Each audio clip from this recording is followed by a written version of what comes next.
Hello friends, आज मैं बताऊंगा पशुओं को हीट में लाने के लिए कौन से ऐसे इंजेक्शन का उपयोग में लेना चाहिए ताकि आपका पशु हीट में आ जाए। बहुत से ऐसे जो पशुपालक हैं या मेरे जो जितने वेटरनरी स्टूडेंट हैं उन्होंने मेरे से निवेदन किया था कि सर हमारे पशु जो हीट में नहीं आते, हमने बहुत से ऐसे जो टेबलेट बोलस पाउडर का उपयोग कर लिया है, तो पशु को हीट में लाने के लिए ऐसे कौन से इंजेक्शन आते हैं। इन इंजेक्शन के अंतर्गत यदि आपको नहीं मिलते हैं तो इसमें कौन सा ऐसा साल्ट आता है ताकि हम पशुओं को लगाएं ताकि हमारा पशु हीट में आए। इनके बारे में आज आपको डिटेल से बताया जाएगा। यदि वीडियो लंबी भी हो तो वीडियो को स्किप करके ना देखें, वीडियो को पूरी देखें।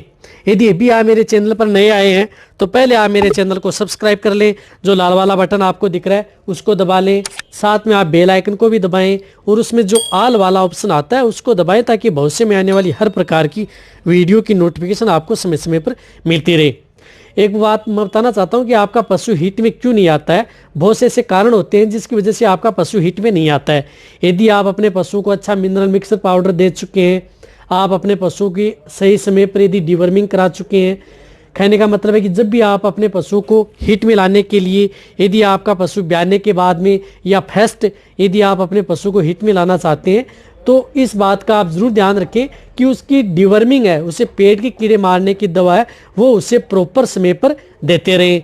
और वो देने के बाद में आप अपने पशु को अच्छा मिनरल मिक्सर पाउडर देते रहें जिसके अंतर्गत मल्टीविटामिन्स और मिनरल्स का समूह है, वो आपको देना ही देना पड़ेगा। यदि आपको उसको देने के बाद में मिनरल मिक्सर पाउडर टेबलेट देने के बाद में भी फिर भी यदि आपका पशु हीट में नहीं आता है तो कई कारण हो सकते हैं। तो उसके बाद में कौन से ऐसे इंजेक्शन का आपको उपयोग में लेना चाहिए, वो इंजेक्शन आपको जो मेरी टेबल के ऊपर आपको दिखाई दे रहे हैं वो इंजेक्शन आप उपयोग में ले सकते हैं। रही बात जो भी हो, ये इंजेक्शन है, ये इंजेक्शन सिर्फ और सिर्फ पशु चिकित्सक की देखरेख में ही आपको उपयोग में लेना है। ये मैं सिर्फ आपको नॉलेज के लिए बता रहा हूँ कि इस साल्ट के जो ये इंजेक्शन है आप उपयोग में अपने नज़दीक जो पशु चिकित्सक है उनसे कह करके आप इनका उपयोग ले सकते हैं या उनकी देखरेख में आप उपयोग ले सकते हैं। तो सबसे पहले मैं बताता हूं कि पशु को हीट में लाने के लिए जो साल्ट आता है वो आता है क्लोप्रोस्टेनोल साल्ट। जिस प्रकार से वेट केयर का मेरे पास इंजेक्शन है वेटमेट, ये इंजेक्शन आप उपयोग में ले सकते हैं। इसी प्रकार इंटास का आता है प्रगमा, वो भी आप उपयोग में ले सकते हैं। मैनकाइंड का आता है रिप्रगना, वो भी आप उपयोग में ले सकते हैं। इस साल्ट के यदि कोई भी अच्छी कंपनी का हो जो अच्छा इंजेक्शन जिस एरिया में आपको चलता है वहाँ पर इस साल्ट का आप इंजेक्शन उपयोग में ले सकते हैं। रही बात वेटमेट इंजेक्शन, तो वेटमेट इंजेक्शन के बारे में मेरे चैनल पर एक डिटेल सी वीडियो बनी हुई है। यदि आपको पूरा प्रॉपर नॉलेज लेना है कि वेटमेट इंजेक्शन क्या क्या काम करता है तो वो भी आप मेरे चैनल पर जाकर के देख सकते हैं।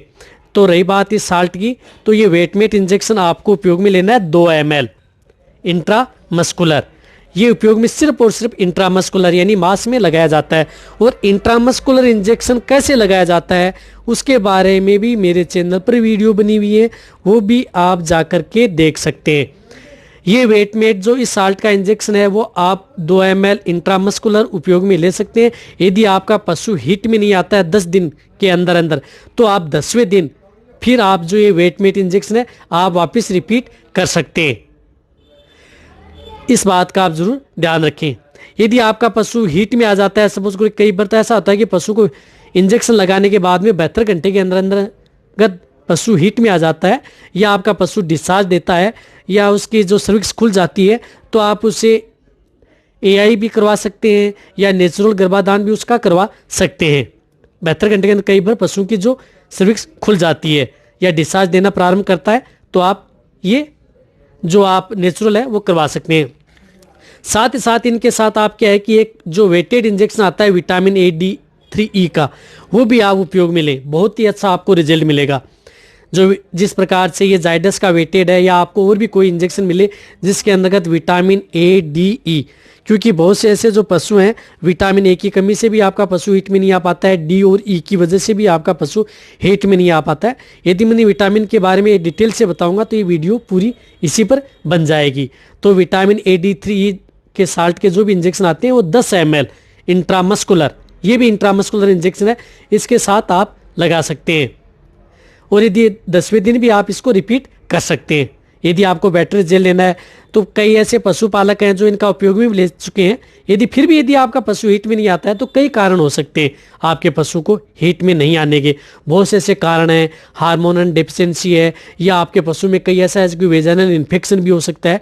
तो वो जो आपके जो नज़दीक पशु चिकित्सक है उनसे मिलकर के आप उन पशुओं को दिखाएं कि इन पशु में क्या दिक्कत है। कई बार ऐसा है कि कहीं पर सिस्ट तो नहीं बन गया ओवेरी के अंदर, कोई ऐसी दिक्कत तो नहीं आ गई है, तो आप वो पशु चिकित्सक ही देख के बताएगा यदि आपका पशु फिर भी हीट में नहीं आता है तो। इसी प्रकार जिस प्रकार से एक लुटालाइज इंजेक्शन आता है जिसके अंदर का साल्ट आता है डिनोप्रोस्ट ट्रोमेथामाइन, इस साल्ट या इस इंजेक्शन पर भी मेरे चैनल पर एक वीडियो बनी हुई है लुटालाइज इंजेक्शन के बारे में, वो भी आप जाकर के देख सकते हैं कि ये इंजेक्शन आपके पशु में क्या क्या काम करता है डिटेल से। तो ये इंजेक्शन भी आप 5 ml इंट्रामस्कुलर इंजेक्शन लगा सकते हैं, 5 ml। और यदि आपका पशु 72 घंटे के अंदर यदि हीट में नहीं आता है या 10 दिन में नहीं हीट में आता है तो आप 10वें दिन आप फिर इस इंजेक्शन की डोज रिपीट कर सकते हैं। लेकिन जो इंजेक्शन है ये पशु चिकित्सक की देखरेख में लगाने आपको, जो इंजेक्शन मैं बता रहा हूँ आपको। रही बात इस इंजेक्शन की, बहुत ही सावधानी से आप ये इंजेक्शन लगाने, ऐसे इंजेक्शन ऐसे नहीं लगाया जाता। कई बार आप अपने पशुओं की चेक जरूर करवा लें, कई बार आप EI करवा चुके हैं या जो नेचुरल गर्भाधान करवा चुके हैं उनकी चेक जरूर करवा लें कि आपका पशु प्रेग्नेंट है या नहीं है। कन्फर्म यदि प्रेग्नेंट नहीं है तो आप ये इंजेक्शन का उपयोग आपके पशु को हिट में लाने के लिए कर सकते हैं। वैसे जो ये मैंने इंजेक्शन बताए हैं, इन इंजेक्शन से भी यदि आपका पशु, ये गारंटेड नहीं है कि आपका पशु इन इंजेक्शन लगाने के बाद में आपका पशु हीट में आ जाएगा, बिल्कुल भी नहीं है। कई मेजर प्रॉब्लम हो सकती है आपके पशु में, उसकी वजह से आपको पशु हिट में नहीं आता है। लेकिन सबसे पहले मैं तो आपको ये बताना चाहता हूँ कि यदि आप अपने पशु को हिट में लाना चाहते हैं तो पहले उन्हें जो मिनरल मिक्सर पाउडर हैं, टेबलेट हैं, वो आप दें। यदि आपका पशु हीट में आ जाता है तो उसके बाद में ही आप इन इंजेक्शन का उपयोग में लें। ऐसा नहीं है कि आप जो टेबलेट, जो पाउडर यदि आपने उपयोग में नहीं लिए हैं और आपने शुरुआत में ये इंजेक्शन लगा दिए, तो कई बार ऐसा हो सकता है कि मिनरल डिफिशियंसी या अदर डिफिशियंसी की वजह से आपका पशु हिट में नहीं आ पाता है। तो इसका मतलब ये नहीं है कि इंजेक्शन आपके पशु को हिट में ला देंगे, इसकी कोई गारंटी नहीं है। लेकिन ये है कि यदि आप अपने पशु को मिनरल मिक्सर पाउडर, जो टेबलेट या जितने भी आप अपने पशुओं को दे चुके हैं, या आप अपने पशुओं पर जो घरेलू नुस्खा अपना चुके हैं फिर भी हिट में नहीं आता है, तो बाद में आप ये इंजेक्शन उपयोग में लें। आपका पशु यदि कोई दिक्कत नहीं है तो आपका पशु 100% हिट में आ जाएगा। यदि आपके पशु में कोई प्रॉब्लम नहीं होगी तो मेजर। यदि आपको इस तरह की यदि वीडियो अच्छी लगती है तो नीचे जाके आप कमेंट में लिखें। मेरी वीडियो को आप अपने दोस्तों के साथ, पशुपालकों के साथ और मेरे जितने भी वेटरनरी स्टूडेंट हैं उनके साथ आप इस वीडियो को जितना हो सके शेयर भी करें। मेरी वीडियो को आप लाइक करें, आपके एक लाइक से मेरे को मोटिवेशन मिलता है और मैं आपके लिए अच्छी से अच्छी और नॉलेजेबल वीडियो आपके लिए हर समय ऐसे लाता रहूँगा। यदि आपने अभी भी मेरे चैनल को सब्सक्राइब नहीं किया तो नीचे जाके जो लाल वाला बटन आपको दिख रहा है सब्सक्राइब वाला, उसको भी दबा लें। इसी तरह से आप मेरी वीडियो देखते रहें, इसी तरह से आप मेरे को प्यार देते रहें। थैंक्स, धन्यवाद।